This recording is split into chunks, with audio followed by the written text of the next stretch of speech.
Hello, everyone. It's Monday night. It's Monday night. We're going to get started shortly. Hello, everyone.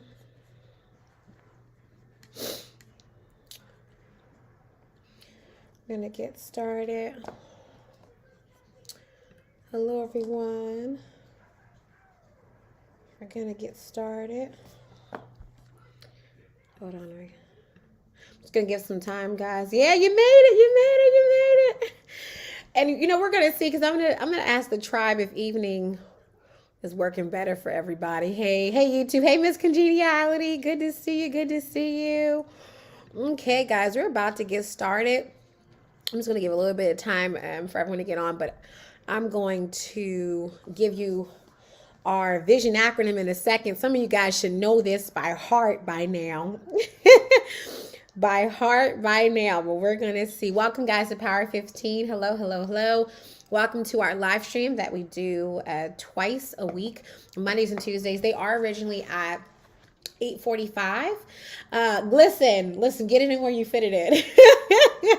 So whether you were in your car, hopefully not looking at me while you're driving, you're at home cooking dinner, you are at work, you're at home with your kids, or you're just at home with yourself. Welcome to Power 15. Again, we do it normally in the mornings, Mondays and Tuesdays at 8:45 a.m. However, this week I am at the school a lot more in the classrooms, and so I just don't have time. Like, I'm there all day and I don't have time to break away, and so I said, you know what, I'm going to do them in the evenings, and if this time works, we may stay here, but I'm going to see how this goes. So we are currently in a two things. I'm so excited. We are currently kicking off. No, we're doing it twice a week. Yeah, we're doing twice a week. But this morning I did a pop-up on Instagram, Jen. I did a pop-up on Instagram this morning to talk about the theme for this month, which I want to talk about really quickly again. We are in the theme of a November to remember. That is our theme for November. A November to remember. And we're going to be spending time. You're going to see content coming out on social media. You're going to see emails going out to the email community. If you're not a part of that email community, be sure to go to, again, genesisdorsey.com, click on the join tab so that you do not miss out on any of that encouragement, because that's what we're focusing on. This is going to be a transformational month for you. But that's if you believe it, right? You will have whatever you believe, not what you say. That's what my father teaches, not just what you hear. You're going to have what you believe. And so I believe that this is going to be a November to remember. And so that is our theme. We're going to be remembering two things. The first is that we're going to be remembering the goodness of God, his grace and mercy and love for us, so that we're speaking out according to who he already is and who he is to us and what he's promised us. The second thing is that you are going to remind others of vision. You're going to remind others of destination. So if you have kids, you're going to spend November reminding them of their goodness and of their greatness on the inside of them. If you are married, you're going to remind your spouse of the vision you guys had when you first got married and how you need to dust that thing off and bring it back to life.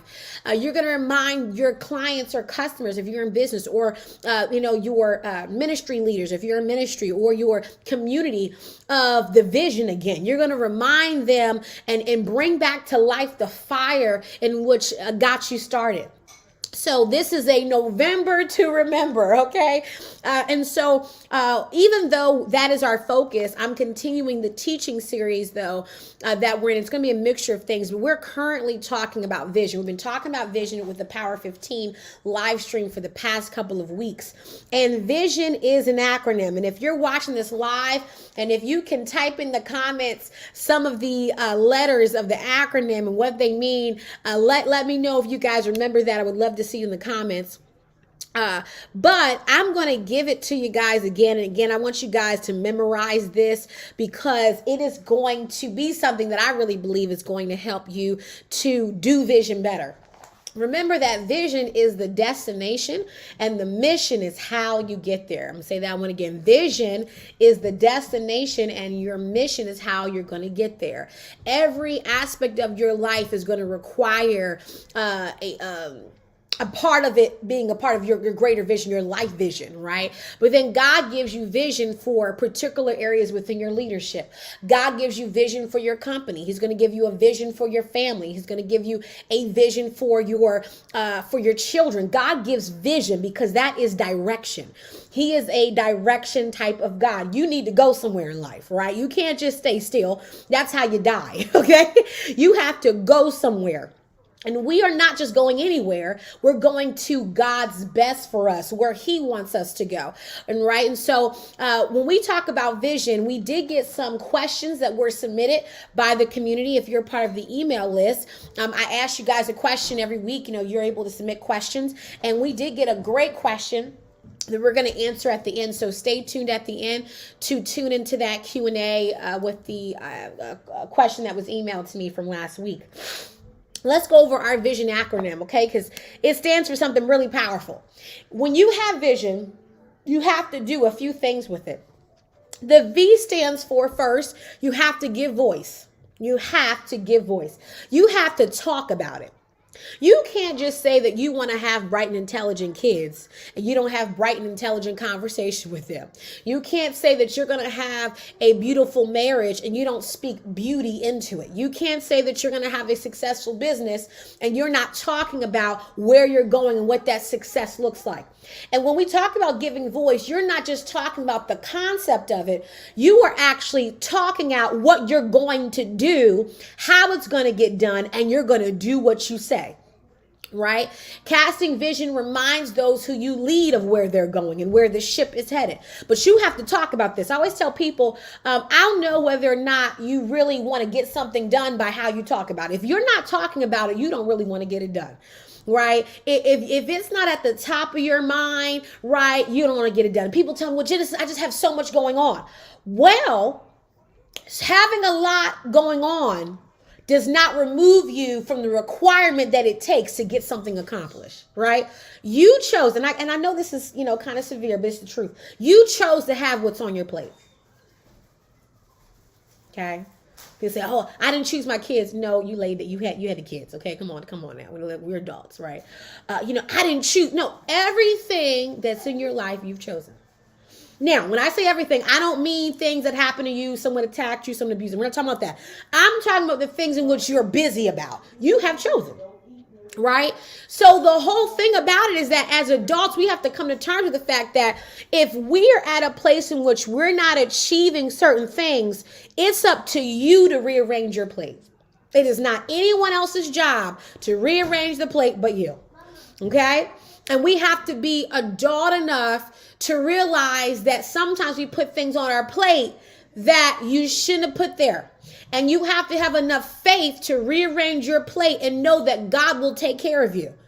Okay? Now, if you don't believe that God will take care of you, so you refuse to rearrange things around, well, then that's your lack of trust. But you cannot hold God responsible for something that you're not prioritizing. Okay?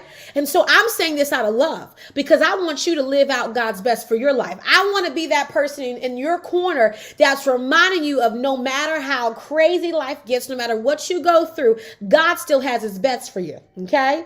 And so the V stands for give voice. And we're about to dive into the S, but I want you just to hear me out. The I stands for I've got to be intentional. Once I'm speaking something out of where I'm going, I know where I'm going. You can't convince me otherwise. I'm convicted about it. I know where I'm going. And I'm not trying to go to 3 different places. When you have a vision, you lock into that destination.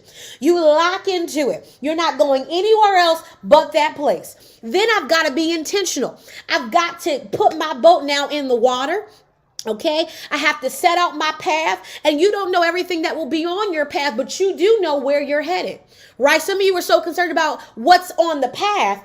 The greatest thing you can do is make a decision to just go to that destination. Once you get locked and loaded, then I have to be intentional. When you are intentional, okay, you are purposeful in what you do. You're not getting on the water, then coming back 5 minutes later. You know, you're like, listen, we're getting it in motion, right? That's being intentional, okay? But then here's the thing about being intentional. You still got to be, which we're going to talk about tonight, strategic. Because I can be intentional all day long, but if I lack strategy, I won't make it to my destination. I won't make it to my destiny. I won't make it. Right? This is why a lot of people, they're passionate and they think that because they have passion, they will reach their goals. But passion's not enough without strategy. You're like a wildfire uncontained. And while that may be fun in one sense, you can also just have destruction all around if you don't know how to contain your fire. Fire is amazing, but it must have purpose and what? Intention and strategy. Right? I have to know how to light the match. Okay. I can be intentional about lighting the match, but you better know how to light a match. If you don't know how to light a match, you're going to light something else, and it will not be a pretty sight. You get me? So you got to be not just intentional, but strategic, and we're going to talk about strategy tonight. But see, once I am strategic, and strategy comes with wisdom. Strategy is a wisdom thing, okay? But once you have that, now you can influence people, because people want to follow someone that they know will take them to a destination. People want to follow people that will cause the best to come out of them. And, you know, my platform, I speak to leaders in their homes, leaders in their communities, leaders in their business, leaders in ministry, career. I speak to leaders, and leaders must be influential. Okay. And influential does not mean manipulative. It does not mean narcissistic. Okay. Influence means where you are influencing someone to the point in which they themselves have made the decision to go to that destination.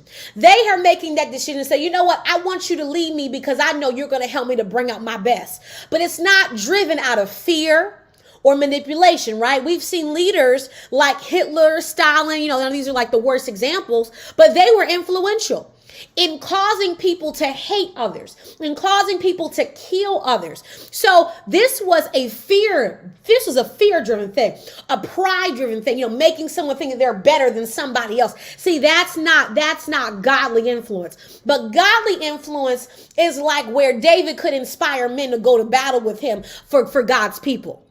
Right? Influence is where Esther was praying all day and told her people, we're going to fast and pray, right? That's influence, right? Influence is when Moses was used by God to lead the people out of Egypt. That's influence, where you're drawing people to a better destination. Okay. But then once I'm in my operation of influence, I have to now operate continuously. Leaders are operators. Okay, you can't just talk about something, cast a vision, tell your kids, you know, if you have a family, you know, tell your spouse, if you're married, you know, tell your, those you manage on your job or those you oversee in your business, tell them something and then you not operating it. Right?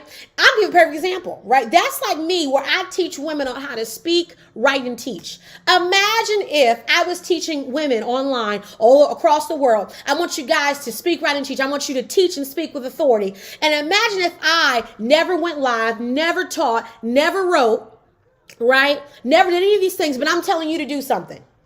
I have a question. Would you, and I want you guys to answer this honestly, would you show up in the way in which you guys show up today? People come on the lives, people watch the content, people read my books, people go to my website, they consume content. Do you really think people would follow me? And I've been teaching since 2012. I know without a shadow of a doubt, I would not have the influence that I have today if I was not someone that did not execute what I have taught, right? I write and I teach with fire. That's not to be cocky. That's me understanding that I'm anointed by God to help others win in life. That's me having the confidence to know my calling and not be afraid of it, right? That's me showing up. Right? I have on no makeup. Some of you guys won't show up because you feel like, how I look, I don't want people to see me in a certain way. Some of you, especially my single ladies, you're so concerned about getting married that you ignore your calling because of how you feel like people see you online. Let me tell you something. I'm single, but I know that my husband, he will not have a problem with how I look when I teach. Okay. Because why would you want to marry somebody you have to hide your God-given identity from? Right? Like, I mean, this is the stuff that I see a lot of women focusing, or even men, men too. You're so concerned with how you look to people, man. You need to just walk in your calling and, your God-given assignment. But see, when you're like that, you're going to avoid the fact that you have to operate. Some of you refuse to operate in your vision because you don't want to be held accountable to it. It's so cool. I've said this before, and I promise you we're going to dive into tonight's teaching, but I have to always lay the groundwork. People love to have ideas because it removes them from the idea to be accountable to it. Ideas are just concepts. People love to talk in theoretical. People love to tell you what they think about anything, any topic. People tell you. People don't even have kids will tell you about kids. If you are educated, though, in child development, but they'll tell you things deeper on how to raise them, and they've never raised kids. People will tell you how to bake and never baked before. People will tell you how to run a business, never ran a business before. Right? People love to talk in the theoretical because it removes the idea of accountability. Right? This is how I've met some people who call themselves visionaries. They can come with 100 ideas. Have you ever been around other... And, can I go there? Am I allowed to go there? I don't know. I will only go there if my community allows me. Now, some of you guys who are new, you're just getting here. But I have some people who've been rocking with me for a while. And they'll let me know if I can unleash the cannon tonight. Okay? If I can unleash the cannon. Man, my heart. Okay. I see it coming in. Let me just say this, okay? There are a lot of people who claim to be entrepreneurs, ministry leaders, And these people have never built a thing in their lives but a social media page. They have never put in the work. All you have to do is look at. All you have to do, I'm just going to tell you something. All you have to do is go look at their businesses, their pages. I have heard people who they love to tell me how I should build my, they have it would be great. Have you ever thought about doing this? Have you ever thought about? And I'm like, yeah, okay. And then I ask them, but what have you built? It's not to throw shade. What have you built? I want you to show me what you have built before you run over here and tell me what I should build, because people love to talk in the people love to tell you what to do with your money, but they've never sacrificed like you've sacrificed. They've never spent their checks on inventory and we're waiting for sales to come in, but they will tell you to go spend. Oh, you need to get better packaging. You need to get better this, better that. Okay, fine. But how can I use what I already have and make money and make bread? How about you tell me what you did with your packaging? Oh, you've never spent. Okay, got it. Because why? They're talking the theoretical. People who never built buildings will tell you how much you should spend on yours. People who have never ever sacrificed will tell you what you need to do with your business. I've had people tell me, well, Genesis, I overheard that for example, was this weekend. Someone had the audacity to inbox me over the weekend, and y'all know I don't hold back. And I was talking about what was it? You guys may hear my nephews. My nephews over here. Friday, I was talking on social media about how I was going to be at the family business because we had a lot of staff out who were sick. And so someone sent me an email, said, Genesis, I think that you need to take some of your own advice and you need to begin to delegate. And you need to begin to, you have to have these things set up and, so that you don't have to go in, right? And y'all, I love people. I really do. But sometimes, guys, you guys are on live. I'm going to let my nephew just jump through. And, sometimes you just got to school people in business 101, because I have found it very interesting that in social media world, people think that entrepreneurs, once you have any type of success, somehow, you are to never step into your business. Like somehow my mother has owned this business for almost 20 years and she still goes into the classrooms. She still goes in every day as if there's no one there. She works to the bone. So you think that, I'm supposed to just like not work, like I'm supposed to not step in, like, I mean, what I'm confused on what people think business. Oh, I get it. You think I should be Wi-Fiing across the world, and while my staff is in need, while our staff, like, you think I'm supposed to be, over here eating? Are you kidding me? And so what I did was I gave him a lesson on leadership. You work with the staff. You let them know that when the ship needs support, that you will step and you will get right on the floor. You'll get right. I learned it from my mother. You get right on the rug, right? You pull out things. You work right with them, because otherwise it shows that you are so far moved with what you claim to be yours that, it's like, I'm just like, what? So I had to break it down to her so that she understood that there are days in which you have to put in the work, and it's your play. Here's the thing, I can understand. It's yours. When something is yours, you don't mind coming. You don't mind grabbing a mop and mopping the floors. You don't mind grabbing the Clorox wipes and making sure you don't mind. You're not so far above of success that you don't realize that sometimes when things are low, you have to step in and help. Especially when it's yours. But again, when it comes to people who, and I asked them, I said, listen, I love it. I said, but how about you tell me, was there ever a day in your business where you ever had to come in? Oh, you have a digital business? Well, why are you giving me physical brick and mortar advice? Okay. And that's not that I don't respect business owners that have digital business. But if you have a digital business, you need to be careful, okay, that if you're talking to someone with a brick and mortar, that you understand that world before you try to give somebody advice who has to pay certain things that you don't have to pay. Right? And I respect everybody, but this is just where, you got to have some skin in the game. Okay. Now let's go to end, and we're going to dive in tonight. Okay. I promise won't keep you long. The end is you got to say no. When you're locked into a vision, okay, and you are giving voice, you are being intentional, you're being strategic, you're being influential, you're operating in your vision, okay, you got to learn how to say no. And I've shared this many times, but in my mid-20s, I'm 30 now, but in my mid-20s, I had so many people telling me on how I needed to leave the family business. I've shared the story millions of times, and I will forever share it, because I really believe that when there is an anointing on your life, everybody wants you. Everybody wants you to be with them. Everybody. Okay. They want you to work for them. They want you to help them to build their platforms. They will always tell you that, oh, you'll have time for your stuff too. You'll have yours. You'll have your time. But if God has called you to build something, you have to learn how to say no. Not to say that you can't be of help to others. Not to say that you can't be a resource to others.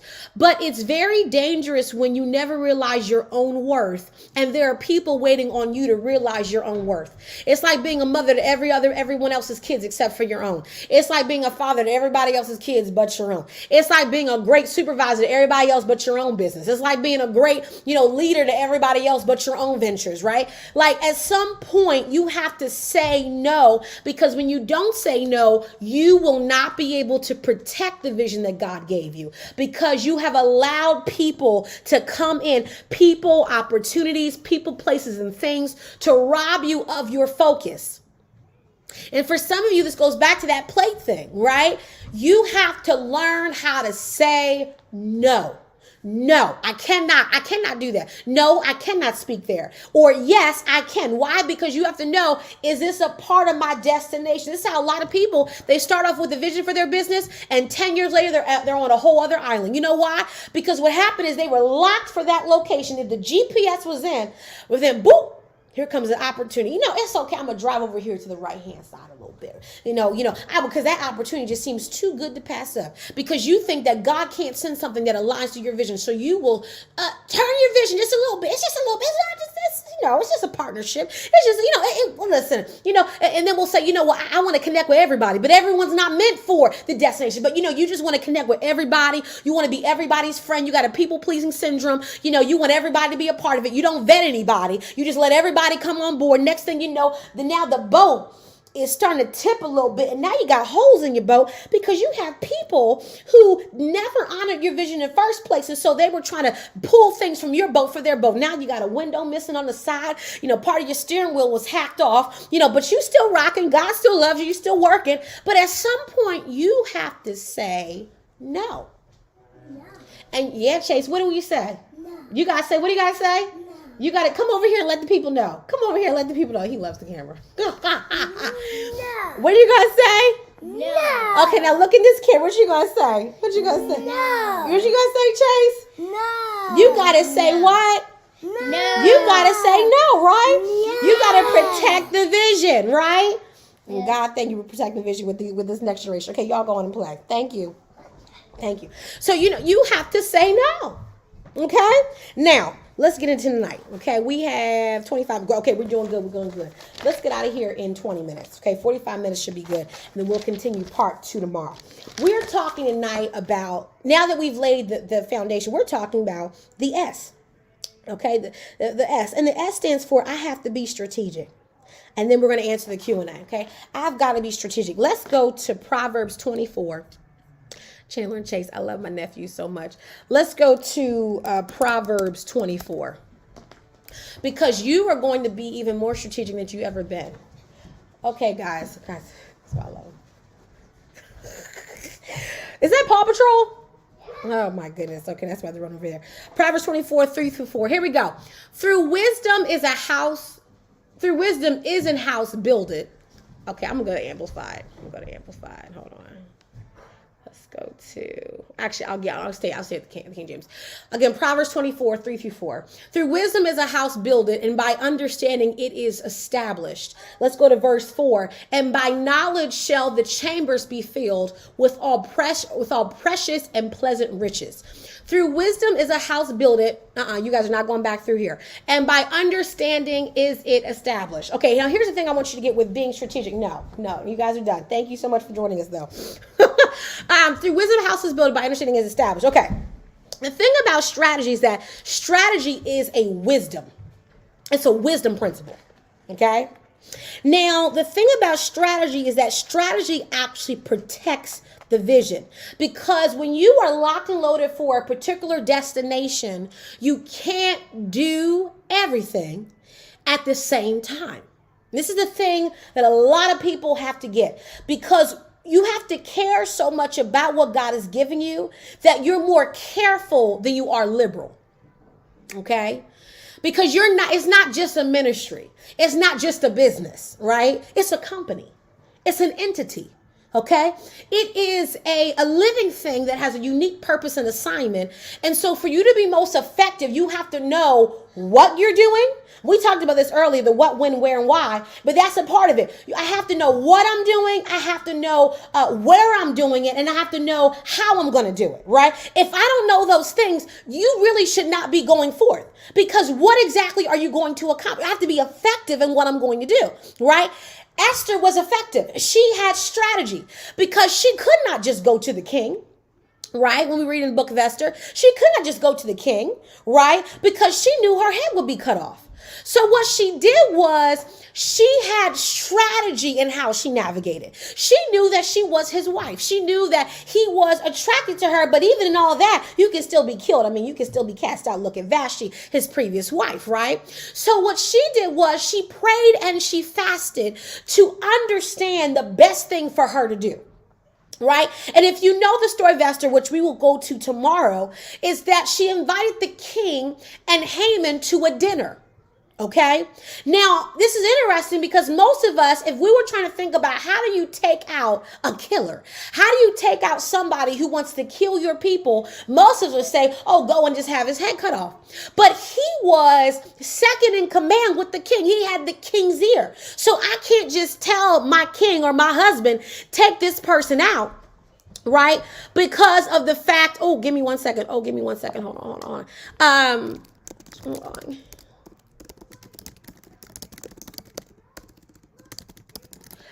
Because I have to be strategic. So I have to know what, when, and how, where, and how, right? So you have to begin to pray about and also seek natural knowledge. You have supernatural knowledge, and then you have natural knowledge, right? So this is where Esther used her supernatural as well as her natural knowledge. She used what she knew in the natural, and then she prayed for how she could do this supernaturally, right? And that helped her to have strategy. So how can we use this in application? And we have some other scriptures we're going to go to, and then we're going to hop off, is that I have to look for wisdom. Okay, I have to look for wisdom. Wisdom comes out in a couple ways. Supernatural wisdom comes from prayer. It comes from fasting. It comes from being in the Word of God. Spending time where God can speak to me. And when I am in that time, I'm focused on a particular thing. If you come into prayer and you all random like, oh yeah, God just help me for everything. No, there are times where you need to come into prayer and you need to be God, I am praying to you about a particular thing in my business, a particular thing in my ministry, a particular thing about my kids, or my marriage, or my life, right? And, or God, for young people, where should I go to school? If we taught young people how to pray and hear God's voice, it would prevent us from a lot of debt, because we will be able to hear from God on where we need to go and how we need to spend this tuition money, right? And where we need to put these scholarships at. But when we're just guessing and going and just trying to figure out no divine strategy, you will use natural strategy. So that's why you need both, right? So let's go to Joshua 6. And then I'm going to answer our Q&A question, and we're going to come back tomorrow. Again, we have tomorrow night at 7 as well, and then we will be done. Tomorrow will be a lot shorter because I'm spending a lot more on the day. Okay, let's look at Joshua 6. Joshua 6. Now, Joshua 1 I taught on, I believe, last week. Yeah. And in Joshua 1, the Lord tells Joshua to get up because Moses had died. And I've already taught on that because it's very important why he mentions that. And he reveals to Joshua, he says, you're mighty, you're courageous, you're strong. But he also reminds him that God's people have a promised land and they need to get there.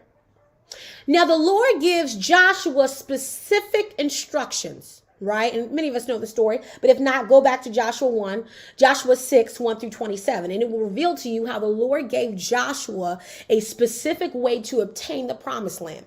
It says here in verse 3, and ye shall compass the city. In other words, you'll overtake and kind of surround it, all ye men of war, and go around the city once.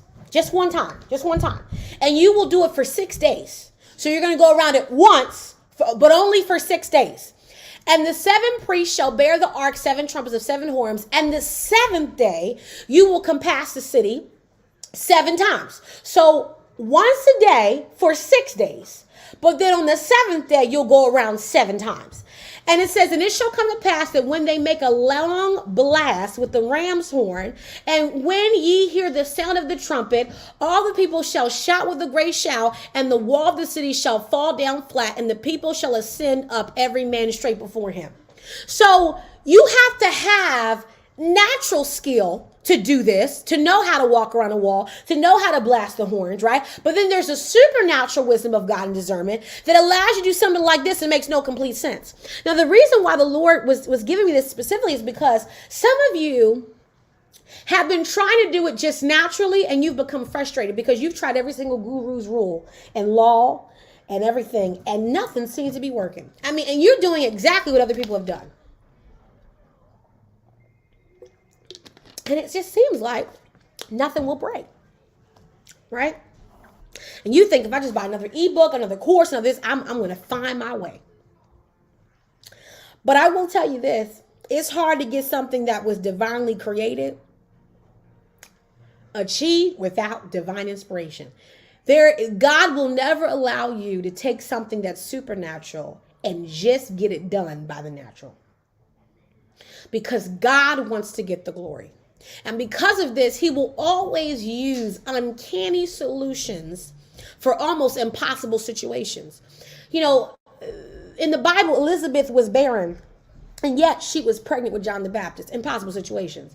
It was Naaman that had leprosy, and he told him to dip in the river Jordan, and that made no sense. It makes no sense. It makes no sense for Jesus to speak to a tomb where a dead man has been dead. Definitely dead for several days. And Jesus walks out and says, I'm the resurrection and life. Makes no sense to speak to something that's already dead. I mean, why would I speak to a situation? I mean, I haven't touched you may say I haven't touched my business plan for 3 years. Why would I go back to something that I know will not be done? Well, I mean, if God says go, it's go. It doesn't make sense where, Sarah is barren and the Lord calls Abram at the time calls him the father of many nations. Doesn't make a lot of sense now, does it? It doesn't make a lot of sense, okay? Where you are a murderer, okay, and the Lord tells you to go right back to Egypt where you ran from and to go deliver God's people, and you just found out just a couple years ago that you were also a Hebrew. You know, that was Moses' story. It doesn't make a lot of sense, like Esther, to be an orphan that has no backing of parenthood, nothing established. You know, her uncle Mordecai, cousin, uncle, whatever way you want to put it in there. You know, he's just a nice religious man. And you mean to tell me that this woman was picked out of all these people? The Bible never says that she was the prettiest. The Bible never said that she was a supermodel. The Bible says that favor was on her. No, it doesn't make a lot of sense when your resume doesn't say that you have every single degree, doesn't say you have all the acumen. But what happens when, you know what, somebody needs to hear this because I feel the Holy Spirit. When your resume, it just says favor. You know, it doesn't say everything that everyone else says. It doesn't have all the relationships like everyone else has of the boss and the higher ups. But, you know, your favor, your resume just says favor. That's all it has on it. You know, it just all it has. You don't got the money. You don't got the pedigree. You don't have the background. But, you know, it just says favor. It was favor. It was favor. It was favor. It was favor. You know, you're looking at the fact that God has told you to expand in a specific way, and you're trying to make sense of how you're going to get there in a short period of time because you know that you only have so much time to pull the trigger. But it's the fact that your bank account says favor. When it says favor, you don't have to have what everyone else has. You don't even have to know who everyone else knows. But when your life says favored, that's a strategy all by itself. It opens up doors that you don't even have the knowledge of how they open, when they open, and who even opened it on your behalf. It just says favor. Listen, that's just how it works. That's how it works when you are like Joseph and you thought that people forgot you. People say, oh man, yeah, I'm going to hook you up with so-and-so. Yeah, I'm going to introduce you to so-and-so, right? And it seemed like the calls have went dry. It seemed like people have forgotten about you. I mean, I thought that so-and-so said that he was going to hook me up. He was going to connect me. You know, how come I didn't, you know, and this was Joseph. Joseph had even interpreted these people's dreams and they forgot about him. What happens when, you know, you gave your gift to somebody? You showed how amazing you were. You showed how your company could help X, Y, and Z. And it seems like these people have forgotten. The same people that you helped, the same people said, man, I'm never going to forget about you, man. I'm never going to forget about you, right? Forgot about you. Joseph had interpreted these people's dreams and was in prison still waiting for someone to remember his name. He had given everything. What happens when you give everything to everybody and people have the nerve to forget you? What happens? You were right there helping them build their companies. You were right there helping them build their homes. That's what Joseph was. Joseph had been in charge of Potiphar's house. Yet Potiphar's wife lied on Joseph, said that she had been raped by him. He had never touched her. Matter of fact, he ran away from her. And Potiphar didn't back up Joseph. No, didn't back him up. Matter of fact, he was in prison. Then he meets a cupbearer. You know, he meets someone, who is connected to the king, right? Oh, yeah. And he says, I can interpret. This man was ridden with dreams. Interpreted his dream. And yet the years pass. And Joseph is still in prison. Met somebody else who knew the bread guy, the taste tester, still in prison. People forgotten his name. What I found interesting, though, was that Joseph never stopped working his gift, though. Because he knew, look, I've made it this far by God. Ain't no way I'm dropping him now, right? You know why? Because the Bible says that Joseph found favor in the prison. When favor is on you, again, here is a man who had been at the top. I mean, he was working and everything he touched. The Bible says, it says that Potiphar's house was blessed because Joseph was working for him. You mean to tell me that whatever I touch for my clients, they multiply? Whatever I touch, multiply. But what happens when the clients that you multiply, they're not trying to multiply you? What happens? What happens, right? So here is Joseph. And what are you looking for? Oh, I have no clue. Maybe you didn't. Yeah, I'm thinking Sunday. It's probably still in the sound room. Yeah. And so what happens, right? What happens? Well, as I come to an end, because we're almost done. Okay. When you realize that the strategy is in you working your gift, no matter the environment. Joseph had been a operational. If you gave Joseph a title, it would be someone who would be like a COO. He definitely was. He was a COO. He was someone who had a spiritual gift to interpret dreams, visions and receive visions, but he also had the gift of operations. He knew how to organize a household. He knew how to organize people's dreams, how to decipher and break them apart. He knew how to make things run efficiently, even though he came from a deficient home.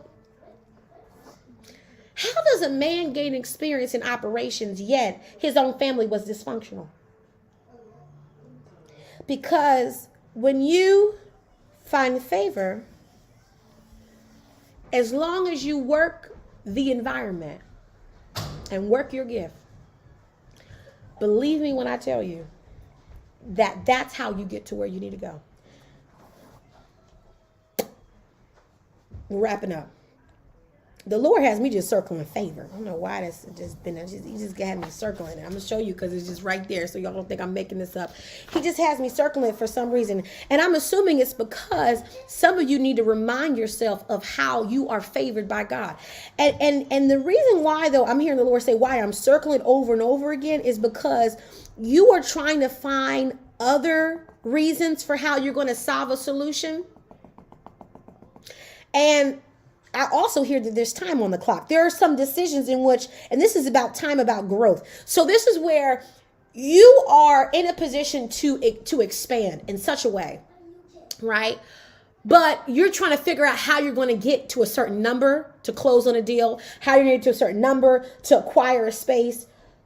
But you have to realize that it's not going to come to pass by you just working your natural, because you are a master of your gift. But this is where you have to allow God to be God and let your favor work for you. You have to learn how to allow favor to work for you, not you work for it. Favor is something that we allow to work for us. Right? And as long as we're working what we're responsible for, so that when the favor comes, people won't have to doubt it.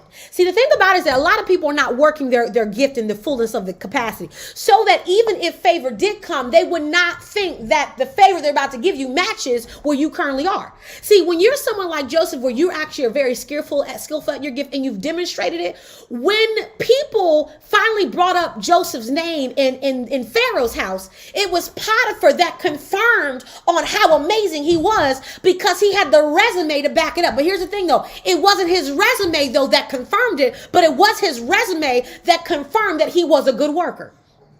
Got it? So see, this is why some of you think it's your resume. No. You just need your resume to show that you're good at what you do. That's all you need. You just need to show that you are good at what you do, that you can get the job done. But you have to allow favor to say, in spite of what they can do, they are the best for this thing. That's what favor does. They are the best for this opportunity. They are the best for this building. They are the best for this kind of contract. They are the best for this type of position. They are the best for this, right? Let favor work for you. We are closing up. Okay, we got 13 minutes left on the clock. In strategy, we looked at Proverbs 24, 3-4. We looked at Joshua 6, 1-27. For some of you too, you are in the phase where you've bottlenecked your company because you've been building a lot of this on your own, and now you're at the place where you need to expand. And even in your business model and how you're doing different things. And it's very important that in this part of this, like where you are right now, that you are listening to people who believe in where you're going next. Because when you're favored by God, you cannot consume the words of those that don't believe in where you're going. You have to guard this next step like nobody's business. And it doesn't mean that you don't talk about it, but it means that when you do talk about it, those who don't believe, they cannot feed your ears, because your ears right now are like soft soil, and you got to be really careful of what's planted in this season. That's why I'm telling you, when you're favored, you got to stick with favored people. You can't stick with fearful people. You got to stick with favored people. And that's not a cliche. That is real life. When you know that the favor of God is working on your life, you cannot be caught up in silly and foolishness and all this other stuff that people do because they lack the wisdom. And when you are a strategic person, you are a wise person. You don't sign just any deal. You don't just do do any type of contract. You don't just take any type of percentage. You don't just, ignore certain clauses, right? You are someone that says, this is where my company is going. This is where the organization is going. This is where the ministry is going. This is where my family is going. This is where my children is going. This is where our marriage is going. And we cannot entertain just anything. Right? My life cannot just entertain anybody. Listen, you can have fun, cool beans, awesome. But will you reach your destination? That's just what I want you to know. I want you to reach your destination. Let's wrap up with this question that someone gave me, and we're about to be done. Okay? I want to go to my email, and I'm going to go to this flag that I had. Okay? I want you guys to go. You're going to be strategic. Good night, Chandler. Okay. It says here, hey, sis. So I understand, this was sent Wednesday, November 2nd, so she knows who she is. Hey, sis, so I understand I need to speak the vision, but I wanted to get clarity on exactly how do I do that. For example, if I know that the vision is marriage to the man God has for me, is it as simple as saying, God said I will be married, so I will be, over and over again? Or is there more depth to this? That is a great question. Now, again, my answer is going to be based upon my perspective. And so I do want to be, careful in how I answer this, because again, what I share is my perspective, right? Even though I'm going to, include the word, it is still my perspective. Okay. And so, and based upon what I teach as well, right? So I like to teach things that are, linked to what I teach. Okay. So I'm going to also share what I've been taught, because I believe my father is an amazing teacher, and he teaches me very well. I think I'm doing all right. So when it comes to, let's say you're single. Let's say you're a single woman and you're believing for a man of God, right? As a husband, and you have a vision for your marriage, right? Number one, you should have a vision for your marriage, because one of the things I've taught and have been taught is that if you don't have a vision for where you're going in life, it is easy for people to rob you of where God is supposed to take you, because you don't know where you're going. So people can easily convince you otherwise of where you should go. It's important that you know what you want from marriage, what you want out of a godly leader. I am someone who believes in traditional marriage. And I believe, I guess you could say a mixture, but I believe in the traditional setup of marriage. I believe that a man leads the household. I believe that a man should be a man of God that leads your household. I believe that he should have a vision for the house, and that as a woman of God, I do submit to the vision, but I also know that we are partners together. So this is not an abusive relationship. This is a partnership, but he is responsible for the house. He is the leader of the house. So I want to make that clear, because that is going to that's going to establish the foundation of how I answer this. Okay. So it is not a confession. So what you gave in your question, which you said, God said I will be married, so I will be. That to me is more of like an affirmation, confession, like I think that I'm gonna be married, right? Like, but that to me, that's not a vision, because it doesn't state a destination, because to be married is a status. It's not a destination, right? So, and that's why too, I believe that you shouldn't be praying just to get married. I don't really even think that that's something you really, in my opinion, have to really pray like God. Like if it's a desire in your heart, I think it's more so you need to pray about the vision, because what you don't want is where you don't have it in your mind of what kind of marriage you want, right? So remember, marriage is not a destination. So therefore it's not a vision. You have to have a vision for the status. Right? You have to have a vision for, like I could say I'm a mother, right? And I have kids. But if I don't have a vision for my motherhood, it's easy for other mothers to come around you and give you their vision. Next thing you know, your kids are all confused because they have 30 different ways of motherhood in their veins, right? So let me give you an example of what vision looks like. Now, people say, do you believe in a list? People say you need to throw away a list. I'm going to tell you this, though. Whether or not you believe in lists, you need a vision for what you want that man of God to be. And it does not mean that he will be everything on that list, but it's so funny. You need to have some standards. My goodness. You like some standards. And half the time, this list is to remind you of where you need to be and remind you of who you need to marry. Half the time, it's not so that, God calls them in, because God already has people lined up, people, places, and things. But it's the fact that many times women are not reminding themselves of what they're believing God for. And then the enemy sends some lookalike. And next thing you know, you're marrying the lookalike. Right? So these are really standards. These are standards, okay? And so what I would write down and pray about is, okay, I want a man, first of all, of God. And you may say, well, why would I even write that down? Because there's a difference between a man who's saved and a man of God. There's a lot of people saved. In other words, they're going to heaven. Okay, that's like the foundation of Christianity is salvation.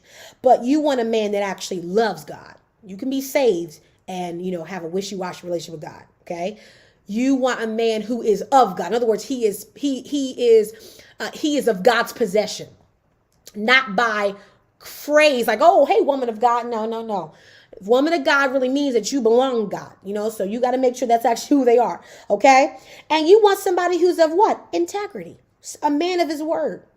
Does that mean that you're going to marry someone perfect? No, but you want a man of his word, right? 3, you want a man who's a financial steward, because how can a man lead your household and he has no wisdom of finances? Now, here's the thing.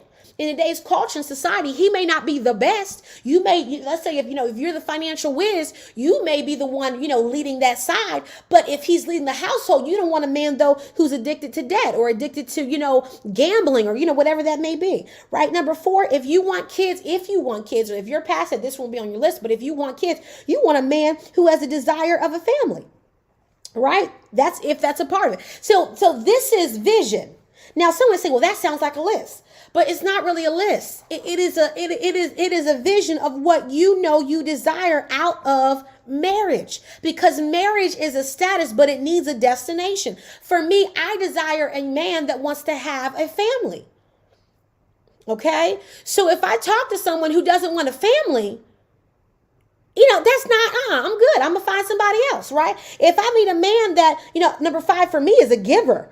If he's not a giver, now I believe in tithes. If you don't believe in tithes, listen, we all believe in different things, but I believe in tithing. If I meet a man that doesn't believe in tithing, we probably won't work well together, because I was raised in that and I believe in it, right? If I meet a man, who, for me, what's really big is someone who is into business. Okay. But it doesn't mean he has to own a business. Okay. But he has to have a mind for it. Right? There are men that I've met, they don't have a mind for business. It's not their thing. Doesn't mean they're not great men, but it's not their thing. Right? Doesn't align with the vision that I want as the wife. Now, this is important. I'm going to end here. People say, I've met men who say, well, you have this list, but what will you be to the man? First of all, that's not on this list, because this is my vision for the man of God that I'm looking for. It is your job as a woman to become a wife, right? So to me, though, that's like a requirement. You can't ask for something you're not preparing for. And I'm saying that for myself, right? So, if some man says, well, you have this list, what about what you will be? Technically, that's what he should be praying for. Technically. So then I would ask him, well, what are you praying for? You're not praying for anything? Oh, there's a red flag right there. Because if you're not looking for something, I'm definitely not going to be one. Because how are you going to find something you're not even looking for? You can't find a wife if you're not looking for a wife. Okay. So that, to me, will answer your question. That is how you have a vision for something like that. You have to make sure you know exactly where you're going. And then this will be the vision, because all of these things I wrote down are attached to the type of marriage you want to have, right? Someone who's family minded, because you want to have a family. Now, the details of that, those are things you want to think about, meditate on. How do you want to raise your kids? Do you believe that, your kids should just be in any type of education system? Do you believe you want to be a curriculum home? Those are details you can hash out with someone once you've established that you are meant to be partners. Okay. So I hope that answered your question, but it should be detailed and it should lead to a destination. Okay. Are there any questions? We got 3 minutes on the clock. Any questions before we wrap up, either here on social media, YouTube, Facebook, or Instagram?